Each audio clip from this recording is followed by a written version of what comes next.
Welcome in the world of machine learning, a practical approach under machine learning using Python series of lectures. This is lecture 7, datasets and data processing, part 5. So we'll see here the last phase or a step of data preprocessing, that is called feature scaling. The contents of this particular lecture are data preprocessing in machine learning, that is feature scaling statistics. So we'll focus on the mathematical aspects of feature scaling, and in the next lecture we'll see the actual implementation of feature scaling using Python programming. Now let us see feature scaling, a definition. Feature scaling is a technique to standardize or normalize the independent variables, that is also called as feature matrix, of the data set in a specific range and in the same scale, so that no any feature or variable dominates the other feature or variable. So as we have seen in the earlier lectures, that we have a data set comprising of 4 features, that is country, age and salary. So of this country, age, salary and purchase. So of this country, age and salary, these are the part of our independent variables, and purchase basically a dependent variable vector, which depends, the result of this particular feature depends on the values of the independent part, like country, age and salary. So we have these 3 things in the independent variable part and purchase in the dependent variable vector. So we need to scale both the independent and dependent variable vectors, but more particularly we need to normalize this independent variable parts. Maybe in some cases we even need to normalize the dependent part. So here, if we see carefully, that the model which will be operating on this particular data set may interpret this data, age and salary as just numbers, and if this is treated just as a number, then 72,000, this particular number is larger as compared to 44. This 48,000 is larger as compared to 27. So while interpreting this data set, your model, learning model, may consider this as the value having higher importance than the value of age 44. That is, 70,000 has a more value than 44. But this is not the case. Each of these features have certain proportional significance with the other features. For example, 44, 72,000, 27, this is the age and this is the salary getting for a particular client. So this way, this is the interpretation. But as we have not provided any information about this number 72,000 or 44, now here age will be dominating feature for the salary. Your salary will be dominating as compared to age. Now, feature scaling has importance everywhere. Now, assume the importance in the real world. For example, I have an apple and a strawberry, and I want to prepare a mixed juice of these 2 fruits, and that fruit juice should have a proper essence and taste. In that case, here the size of the fruit is not important, rather proportion is important. For example, as size of apple is larger than the strawberry, I may either cut this apple equal to the size of strawberry, that means I have to scale down the size of this apple to the strawberry, or else I may have to add more number of strawberries in quantity so that there will be an appropriate proportion of juice present in the mixed juice jar. That means I have strawberry in proportion with apple. So this is nothing but scaling. So what I am doing, I am scaling down apple to the size of strawberry so that I will get a proper essence of mixed juice. So this way you will find that scaling is important in case of our machine learning model as well.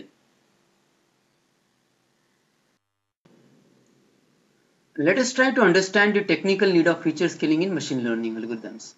So in the algorithms like linear regression, logistic regression, neural network, these algorithms basically find out the optimal solution to the given problem using gradient descent. Now in case of gradient descent, if the values of the feature provided are not in proper scale, then the algorithms may not follow the proper path which will lead to the optimum solution. So in that case, scaling of the feature which is given as input to the algorithms is very important. Now we'll try to understand this practically, again more conceptually, when we'll discuss linear regression, logistic regression, and up to a certain extent neural network algorithms in the subsequent discussion of this machine learning a practical approach series of lectures. Second case is distance based learning algorithms like k nearest neighbor, KNN, k-means, support vector machine, SVM, use distance between data points to determine their similarity. Now to do the classification of the different points, we need to find out similarity between two different points, and that similarity is found in case of these prominent algorithms using distance based formula. And for this distance based formula, it is very important to do the scaling of the values provided as an input. Now what these distance based formulas are? So these distance based formulas are either Euclidean distance or Manhattan distance or any other standard distance formula which will find out the distance between these 2 points, and we'll see whether these 2 points are similar or not, or having some similar features or not, or how similar this point A is with point B. Now we can use the formula. The formula is like, suppose I want to find out difference between or distance between A and B. It is nothing but the x2, that is the coordinate value of point B, x coordinate value of point B minus x coordinate value of point A plus y coordinate value of B minus y coordinate value of A, taking square of this difference and performing summation and taking under root. So this is the formula, simple formula. What if now I want to put my data set in this two-dimensional representation? Assume that x represents the CGPA and y represents the salary. Here I have these points like A is what is A? A has x value 3.0 and y value 60. What is B? B is again a point in the coordinate having x value 3 and y value 40. What is C? C is again a point in this two-dimensional space having x value 4.0 and y value 40. Similarly, I have D, x value 4.5, y value 50. E 4.2 and y value 52. So now if I want to find out similarity between these 2 points, I need to apply Euclidean distance formula. So it is for AB similarity between A and B. So it is x2, that is 3, minus x1, that is also 3. So 3 minus 3 whole square, plus y2, that is 40, minus y1, that is 60, its whole square. Now if I perform the operation, I get value 20. So now this is similarity value between A and B. What is similarity value between B and C? It is same way. So it is x2 minus x1 whole square plus y2 minus y1 whole square. Here you will find that it is 1. Now if we think from the point of view of similarity between AB and BC, there is huge difference. We can't predict that. We may even conclude with this that BC and AB, these 2 points are far away from each other from the perspective of their features. But in practice, if you see that there is very less difference between A and B, B and C. If you see x coordinate value, there is no difference between A and B, and there is a difference of 1 in between B and C. And in case of AB, Y value varies with 20, and in case of BC, it has no difference. This way we can't establish the similarity with the values having different scaling. For example, CGPA has scaling from 3 to 5 and salary has scaling from 40 to 60. So with this difference, our model may not predict properly. What if we apply feature scaling? Then after applying feature scaling, some method, we'll get this values. Now if you see these values, whatever values we have for say CGPA column and salary column, these values are falling within the range of -2, 0, +2.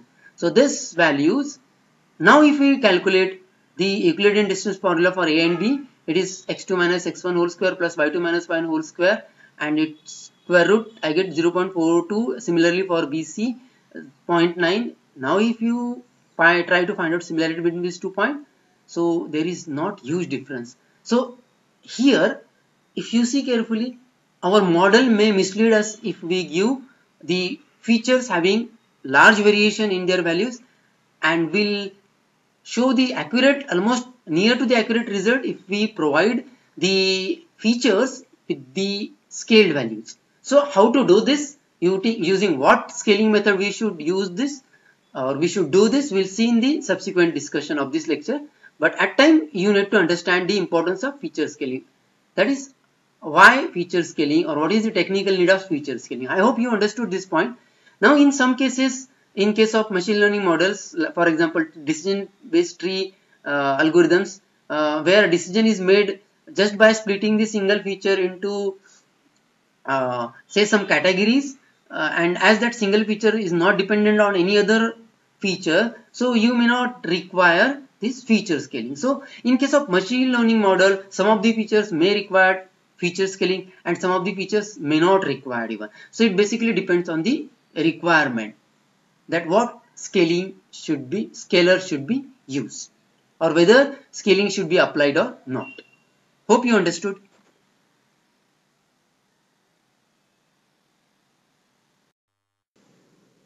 Now what are different methods? The methods are normalized or mean max scaler.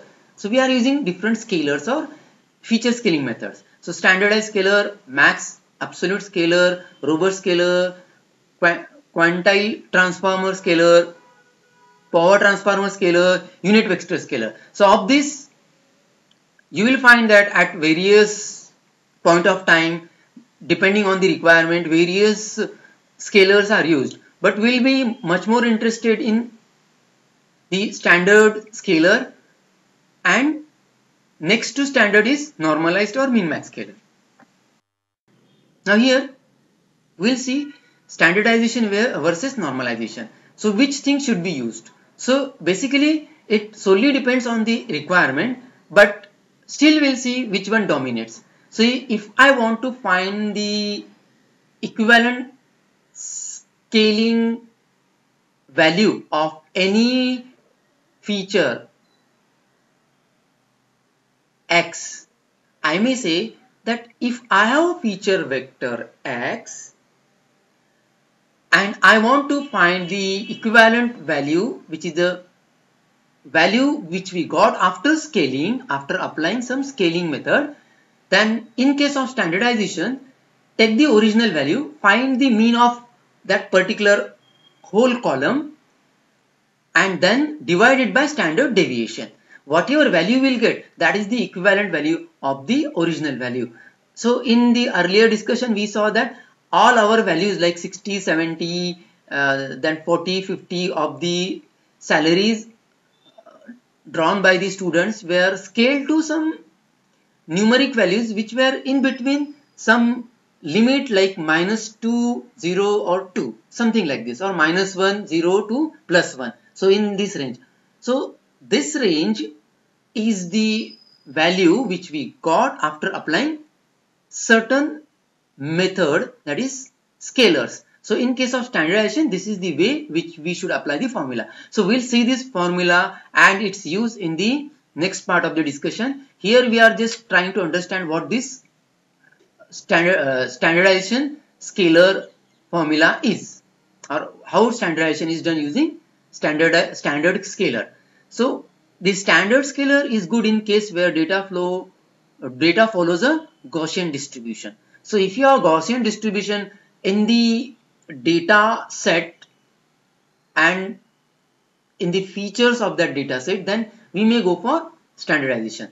So unlike normalization, standardization does not have bounding range. So it is not like standardization has a range in between -2, 0, 2, +2 or -3, 0, 2, +3. It's not the requirement or the case in case of standardization. So that's why standardization always work. It works always. Okay. So now as compared to standardization, normalization can even be preferred. So what is normalization? So new scaled value will be equal to the original value minus minimum value of that particular feature column and divided by max value of that particular column minus mean of that particular column. So with this we get the scaled value. Now normalize this normalized scalar is good when distribution does not follow the Gaussian distribution. Like k nearest neighbor and neural networks may follow the normalization, and whereas in other cases you may use standardization. But we'll be following standardization, as I told you that it works almost in all the cases. Now let us try to understand what this mean is, what this standard deviation is, because at first glance this formula seems to be a very difficult to understand if you are not a learner from the mathematical background, or even if you are a learner from the mathematical background but got into this machine learning world. That time you have to deal with mathematics. So this all is a statistic. Now here we'll try to understand this, because to calculate a single value we have to do a lot of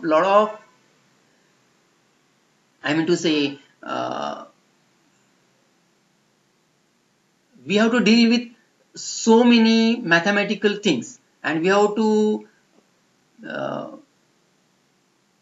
pinch our hairs to understand these concepts. So let us try to understand. So first is mean. Mean means what?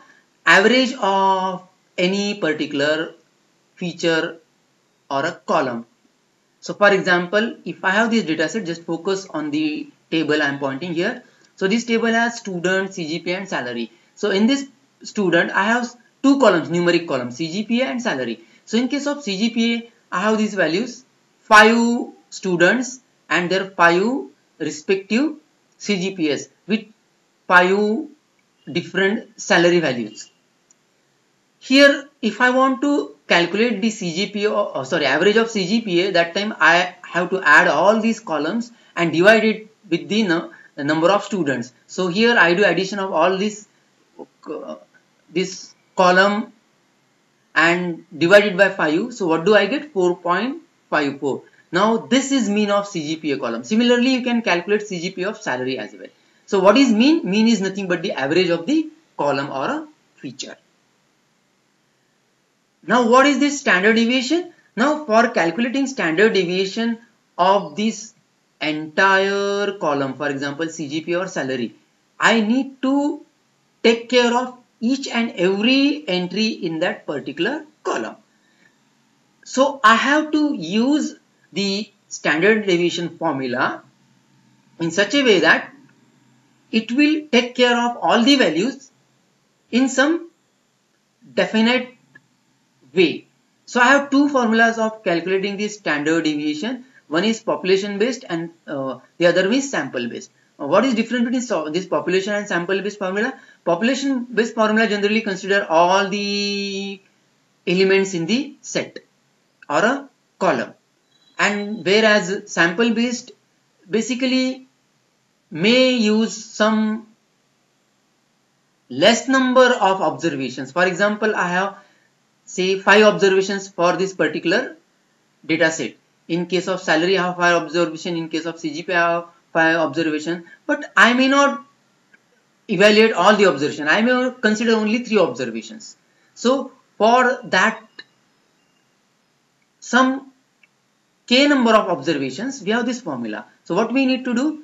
We need to use again the same, that is same formula more or less, but has certain different division factor. So let us try to understand this standard deviation. So standard deviation for population based method is, it is summation of all the entries. So you have to look after all I. That means if I say I is 1, that is x1. If I say I equal to 2, that is x2. If I have 5 entries in the particular feature vector, so I have to consider all the values right from x1 to x5. So in our case, this I varies from 1 to 5 as we have 5 entries in our data set.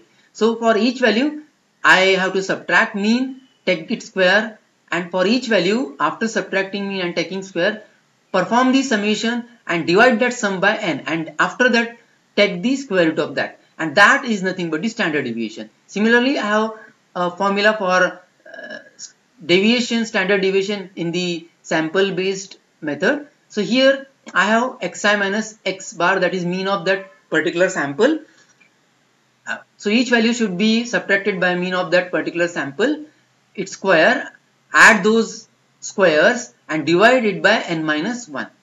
So all observation minus 1 less. So this way we can calculate standard deviation. But here we are interested in the first formula, that is called sigma equal to square root of 1 by n summation of 1 to n xi minus mu, that is the mean, whole square. So let us see the calculation of this standard deviation for CGPA column.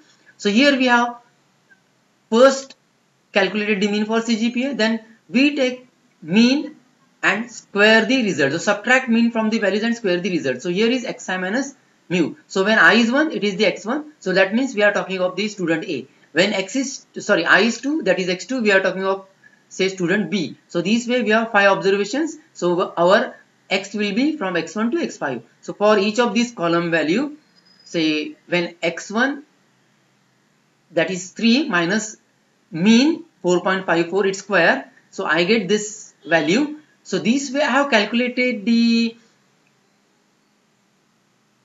square, that is value minus its mean and its square for all the observations. So say for CGPA 3 for A, CGPA 3 for B, CGPA 4 for C, CGPA 4.5 for D, and CGPA 4.2 for E. So if you see here, these are the values. Now what is the next step to be followed for standard deviation? So first we have calculated the mean. Next we have found the difference of mean from each of the value and its square. Then perform the summation from 1 to n. So whatever we got from x1 to x5, so perform the summation. So these values 2.25, 2.25, 0.25, 0, 0.9 will be added. So this we got.